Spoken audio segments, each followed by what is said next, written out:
Three, two, one. Мен Дидар Дәулетұлы.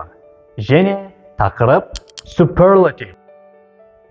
Superlative аты айтып тұрғандай, кез келген бір нәрсенің белгілі бір сипатқа ие екендігін және сол сипатқа ие заттардың ішіндегі ең жақсысы, ең артығы екендігін айту үшін қолданылады.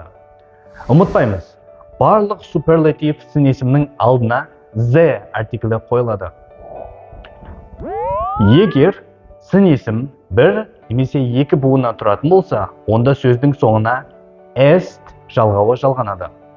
Мысалға, Әсел is the tallest girl in our class. Әсел біздің сыныптағы ең бойшаң қыз. Бұл мысалда tall сын есімі tallest-қа өзгеріп тұр, бір буын болғаны себепті.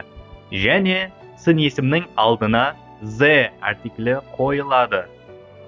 Ал егер сын есім бірнеше буыннан тұратын болса, сын есімнің алдына most сөзін қоямыз.